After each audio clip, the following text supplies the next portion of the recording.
តុអ្វីមនុស្សជាតិជាសង្គមវង្វេងរាងកាយលោកធាតុធំមហិមាបណ្ដាអាទិទេពស្ដេចម្ចាស់សុទ្ធតែមិនដឹងបានខាងក្រៅជីវិតច្រើនសុទ្ធតែលេចរាប់មិនអស់ទោះបីជាជីវិតទាំងអស់ក្នុងរាងកាយលោកធាតុនៅក្នុងជាន់ថ្នាក់ស្ថិតនៅដែលសារធាតុសំឡេងរបស់ខ្លួនឯងសុទ្ធតែជាមើលឃើញទិសាទាំងអស់នៃពិភពរស់រានរបស់ខ្លួនឯងដោយបែបវិធីអាទិទេពមើលពិភពគ្រាន់តែជាគ្មានបញ្ញានិងសមត្ថភាពរបស់អាទិទេពដូច្នោះក៏មានន័យថាជីវិតក្នុងរាងកាយលោកធាតុចក្រវាលសុទ្ធតែនឹងមិនដូចស្ថានភាពរបស់មនុស្សជាតិមើលមិនឃើញសេចក្តីពិតនៃពិភពដែលខ្លួនឯងរស់រានមើលមិនឃើញអតិភាពនៃទម្រង់ជីវិតដតីក្នុងបរិយាកាសរស់រានរបស់ខ្លួនឯងមើលមិនឃើញការបង្ហាញមែនតែននៃសារធាតុក្នុងបរិយាកាសរស់រានរបស់ខ្លួនឯងហេតុនេះបែបវិធីផ្នែកគំនិតបែបវិធីយល់ដឹងពិភពលោករបស់មនុស្សគឺពិសេសមានតែមួយហើយគ្មានសមត្ថភាពនេះជាក់ស្ដែងគឺសង្គមវង្វេងលើកលែងមានតែអាទិទេពក្នុងត្រៃភពដើមនិងបាតុភូតដោយឡែកនៃពិភពបុហត្ថហើយអ្វីបានជាបែបនេះដោយសាររាងកាយលោកធាតុនិងខ្សែប្រព័ន្ធចក្រវាលដ៏ច្រើនក្នុងរាងកាយលោកធាតុសុទ្ធតែនៅក្នុងច្បាប់កកើតនិងថេរអន្តរាយវិនាសដល់ជំហានវិនាសចុងក្រោយរួចហើយនៅក្នុងការកំទេចចោលនៃពេលវិនាសចុងក្រោយគួរឲ្យខ្លាចទាំងអស់នឹងវិនាសអស់គ្មាននៅហេតុនេះម្ចាស់បង្កើតលោកសម្រាប់ចិត្តសង្គ្រោះប្រោសត្វលោករាងកាយលោកធាតុចក្រវាលនឹងដើរដល់ជំហានវិនាសគឺរាងកាយលោកធាតុនិងចក្រវាលដ៏ច្រើននិងអនេកនៃសត្វលោកក្នុងនោះនៃរាងកាយលោកធាតុរួមបញ្ចូលបណ្ដាម្ចាស់បណ្ដាស្ដេចបណ្ដាអាទិទេពខាងក្នុងគ្រប់បណ្ដាចក្រវាលនៅក្នុងដំណើរការយូរអង្វែងរបស់កកើតនិងថេរអន្តរាយវិនាសសុទ្ធតែមិនល្អដូចពេលកកើតដំបូងក៏មានន័យថាក្នុងខែឆ្នាំយូរអង្វែងសុទ្ធតែមិនសមស្របនឹងបរមន័យនៃចន្ទថ្នាក់ឋិតនៅរបស់ខ្លួនឯងនេះជាច្បាប់ជៀសមិនរួចក្នុងដំណើរជីវិតម្ចាស់បង្កើតលោកដើម្បីដោះសង្គ្រោះសត្វលោកហេតុនេះបើបង្កើតពិភពមួយនៅខាងក្រៅរាងកាយលោកធាតុប្រើដើម្បីសង្គ្រោះប្រោសអនេកសត្វលោកក្នុងរាងកាយលោកធាតុហៅឈ្មោះថាត្រៃភពនៅក្នុងត្រៃភពមាន3ជាន់ថ្នាក់អតិភិបជីវិតនៅជាន់ទាបបំផុតទាំងស្រុងគឺរស់រាននៅក្នុងបរិយាកាសដែលគ្មានសមត្ថភាពវង្វេងបំផុតគ្មានបញ្ញានិងទុក្ខបំផុតនេះជាក់ស្ដែងគឺសង្គមមនុស្សជាតិទោះបីមនុស្សនិងសត្វលោកនៅជាន់ទី2បញ្ញានេះគ្រាន់តែខ្ពស់ជាងជាន់ថ្នាក់មនុស្សជាតិមួយនេះគ្រាន់តែអាចមើលឃើញកលៈទេសៈរបស់មនុស្សជាតិនិងកម្រិតភពស្ថិតនៅរបស់ពួកគាត់ខ្លួនឯងមនុស្សជាតិហៅពួកគាត់ថាមនុស្សលើមេឃហើយមួយជាន់ខ្ពស់ជាងទៀតអាចមើលឃើញកលៈទេសៈជីវិតរស់រាននៃពិភពពីរខាងក្រោមនិងកលៈទេសៈកម្រិតភពរបស់ខ្លួនឯងបញ្ញាក៏ជាខ្ពស់បំផុតក្នុងត្រៃភពមនុស្សជាតិហៅពួកគាត់រួមថាមនុស្សមេឃប៉ុន្តែសត្វលោកក្នុងត្រៃភពសុទ្ធតែគ្មានសមត្ថភាពមើលឃើញចក្រវាលពិតប្រាកដនិងពិភពឋានសួគ៌ស្ថិតនៅរបស់អាទិទេពដូច្នេះមនុស្សជាតិកំពុងរស់រានក្នុងវង្វេងដែលបញ្ញាតូចបំផុតនឹងមើលមិនឃើញធាតុពិតនៃរឿងការ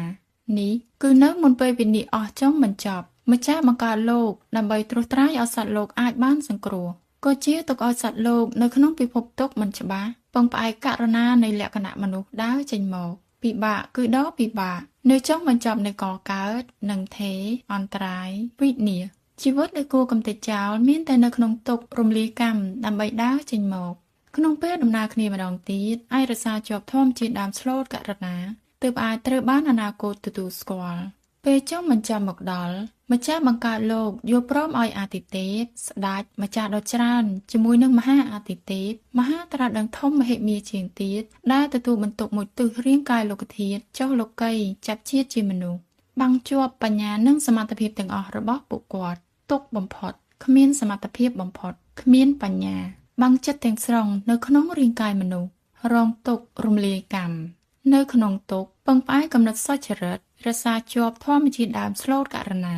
នោះទើបអាចបានអាទិទេពទាំងអស់និងម្ចាស់បង្កើតលោកយកចិត្តទុកដាក់ទើបនឹងបានអនាគតទទួលស្គាល់មនុស្សទាំងនោះដែលចាប់ជាតិច្រាំដាលនៅក្នុងសង្គមមនុស្សជាតិបន្តិចម្ដងរំលាយចោលទោសកម្មករណាគុណធម៌មួយថ្ងៃកាន់តែច្រើនក្នុងសង្គ្រោះប្រោសពោលគឺបានជ្រើសរើសចំពេលបញ្ចប់នៃចុងបញ្ចប់ចាប់ផ្ដើមសង្គ្រោះប្រោសជាក់លាក់នឹងត្រូវបានម្ចាស់បង្កើតលោកសង្គ្រោះប្រោសដល់ចក្រវាលថ្មី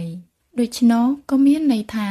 បែបវិធីអតិភិបវង្វេងរបស់សង្គមមនុស្សជាតិគឺម្ចាស់បង្កើតលោកដើម្បីសង្គ្រោះសត្វលោកហើយបើបង្កើតសង្គមពិសេសជាក់លាក់និងបែបវិធីជីវិតរស់រានដូច្នេះមនុស្សនៅក្នុងវង្វេងមិនថាចំណង់នរណាបំបែកវង្វេងសុទ្ធតែគ្មានប្រយោជន៍ពីមេឃដល់ដីគ្មានជីវិតណាមួយហ៊ានបំផ្លាញបរិយាកាសសង្គ្រោះប្រោសសត្វលោកមនុស្សក្នុងលោករមែងមានមនុស្សនិយាយជឿអាទិទេពគឺអបិយជំនឿដូច្នេះមានមនុស្សនិយាយមើលឃើញខ្ញុំទៅជឿ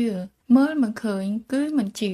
ដោយហេតុនេះមានមនុស្សហ៊ានធ្វើរឿងអាក្រក់ហើយមិនគិតពីផលអាក្រក់មិនថាអាទិទេពខ្ពស់ប៉ុណ្ណាចាប់ជាតិជាមនុស្សមានរាងកាយមនុស្សជាក់ស្ដែងគឺជាមនុស្សឈានចូលក្នុងរាងកាយមនុស្សជាក់ស្ដែងគឺឈានចូលក្នុងវង្វេងហេតុនេះមានមនុស្សនឹងសាងកម្មនៅក្នុងវង្វេងម្ចាស់បង្កើតលោកបង្កត្រៃភពគឺដើម្បីទុកឲ្យសត្វលោកក្នុងទុក្ខរំលាយទោសកម្មលើកកម្ពស់សិលធម៌របស់ខ្លួនឯងទើបជាគោលបំណងមូលដ្ឋានគ្មានទោសកម្មទើបអាចបានសង្គ្រោះត្រឡប់ទៅឋានសួគ៌សាងកម្មហើយគឺត្រូវតែសងកម្មនេះគឺជាច្បាប់ធម៌ដែលរាងកាយលោកធាតុចក្រវាឡបានកំណត់ប៉ុន្តែមនុស្សនៅក្នុងវង្វេងប្រហែលជាម្ដងទៀតបានសាងទោសកម្មមនុស្សលោកនោះប្រកាសណាស់ត្រូវការសងជាតិនេះមិនសងជាតិក្រោយសងភាពពិតមានមនុស្សដ៏ច្រើនទោសកម្មធំធ្ងន់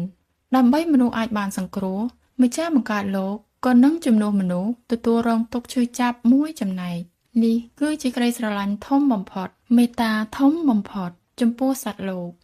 កម្មធំដល់កម្រិតជាក់លាក់ជីវិតគឺនឹងពិតជាត្រូវបានបំផ្លាញចោលរំលាយទោសកម្មត្រឡប់ទៅមេឃទើបជាគោលបំណងពិតប្រាកដដែលលោកអ្នកមកលោកីពេលម្នាក់មកលោកីចាប់ជាតិសុទ្ធតែធ្លាប់បានស្បត់សច្ចាជាមួយម្ចាស់បង្កើតលោកសងទោសកម្មប្រកបណាស់នឹងដល់ពិបាកទ្រាំអំណាចកម្មនឹងធ្វើឲ្យមនុស្សប្រជែងប្រយុទ្ធនឹងមានសង្គ្រាមនឹងមានជំងឺនឹងនឿយហត់នឹងមានអត់ឃ្លាននឹងមានក្រីក្រហេតុនេះហើយទុក្ខឈឺចាប់អំណាចកម្មប្រកបណាស់ក៏មានធំមានតូចក៏ត្រង់ដោយសារមានកម្មធំកម្មតូចជីវិតមនុស្សទើបមានខុសគ្នារវាងក្រនិងមានមនុស្សនៅក្នុងវង្វេងរសាជាប់ស្លូតករណាគឺនឹងតិចសាងកម្មតិចរងទុក្ខក៏មានន័យថាវង្វេងរបស់មនុស្សគឺដើម្បីសង្គ្រោះសត្វលោកដល់សង្គ្រោះរាងកាយលោកធាតុនិងទាំងអស់ចក្រវាឡហើយបង្កវង្វេងនេះមានមូលហេតុសំខាន់ធំយ៉ាងនេះហេតុនេះ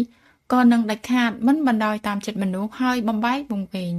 អាទិទេពលើលោកីដ៏ច្រើនហេតុអ្វីមិនបំពេញតណ្ហាបំបែកវង្វេងរបស់មនុស្សពួកគាត់មិនហ៊ាននោះគឺម្ចាស់បង្កើតលោកបើបង្កើតដើម្បីសង្គ្រោះរាងកាយលោកធាតុនិងសត្វលោកនេះជាក្តីសង្ឃឹមបានសង្គ្រោះរបស់សត្វលោកគ្រូលីហុងជឺថ្ងៃទី30ខែកញ្ញាឆ្នាំ2024